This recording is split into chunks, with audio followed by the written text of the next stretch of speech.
ফাঁকা বাড়িতে একা ঘুরতে মনটা কেমন টন টন করছে। আহাহাহা, কি বড় বাড়ি, কি বড় ঘর, কি সুন্দর দালান, যদিও বা ভাঙ্গা, তবু দেখে মনে হচ্ছে ওয়ান্স আপন এ টাইম আমি এই বাড়ির জমিদার ছিলাম। এখন থেকে এই বাড়িতে আমি অনেক আরামে থাকবো।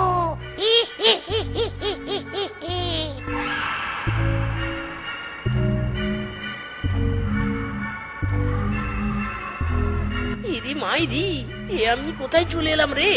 এ তো দেখছি ভুতুরে পরিবেশ। মিসকেরি মিসকে এখানে চুরি করবি কি করে? ভয়ে তো মরে যাবি। না না, তবুও হাল ছাড়বি না।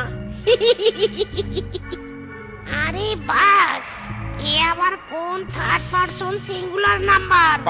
আমি এই বাড়িতে ঢুকতে না ঢুকতেই এই বেটা আবার কোথা থেকে এসে জুটলো? দেখি তো মতলবটা কি। ইরে মাইরি, এই বাড়ির কেচিন দেখে তো মনে হচ্ছে গত 3 পুরুষ যাবত এই বাড়িতে কেউ থাকেইনি। এই বাড়িতে চুরি করে বিশেষ সুবিধা হবে বলে মনে হচ্ছে না। ও আচ্ছা, এই বেটা আসলে চোর। বাইদা রাস্তা, এই বেটার মগজ ধোলাই করে বেশ আরামে খেয়ে পরে দিন কাটানো যাবে, নো প্রবলেম।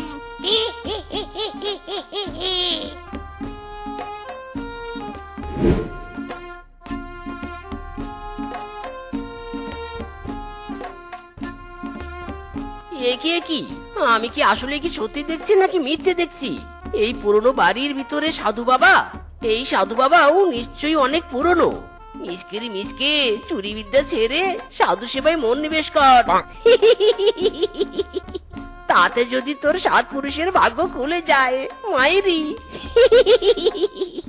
সাধু বাবা, ও সাধু বাবা গো, ও সাধু বাবা। শান্ত হ বৎস, ছাড়িয়া সর্বস্ব। এসেছিস যখন আমার দ্বারে, তোর সব বাসনা পূরণ হবে রে। ইরি মাইরি, সত্যি বলছেন আপনি সাধু বাবা?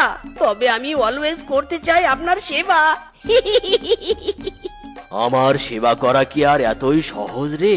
তুই কি পারবি আমার সেবা করতে? আমাকে